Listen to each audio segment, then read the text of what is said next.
Okay, so here we have a circuit comprised of a couple different capacitors, and we know that these are capacitors because of the units that is shown for each capacitor.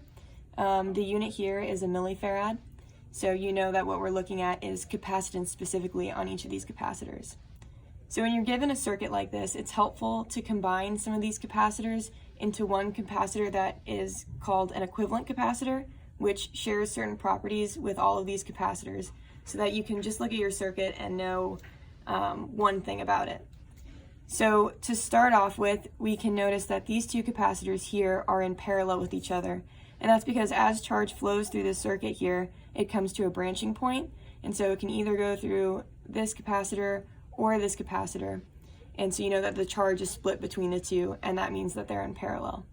So in order to find the equivalent capacitance for capacitors that are in parallel, you can use this equation here where you know that the equivalent capacitance is equal to the capacitance of the first capacitor plus the capacitance of the second capacitor. So if you combine these two capacitors, you get the equivalent capacitor here. Now when you move on through the circuit, you can notice that these two capacitors are in series with each other. And here they're in series because as charge flows through each capacitor, it only has one path to follow.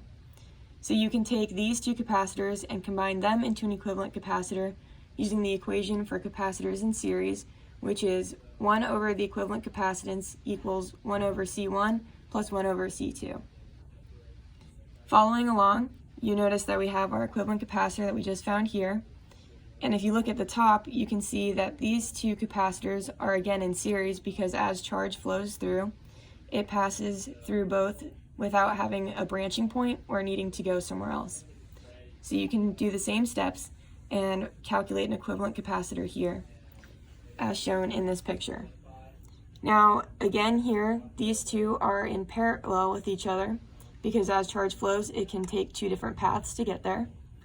And we know that the equation is, again, equivalent capacitance equals the sum of the two capacitance of these two capacitors. And we'll be left with just two capacitors, and these two are in series.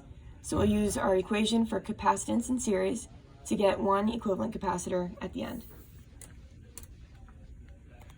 As Molly said before, we know that capacitors in parallel have the same voltage difference, but a different charge running through them.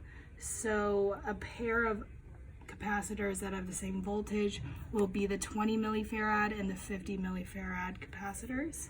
And for capacitors in series, we know that they store the same charge because it's the same current running through them. So this 40 millifarad and the 24 millifarad capacitors will store the same charge.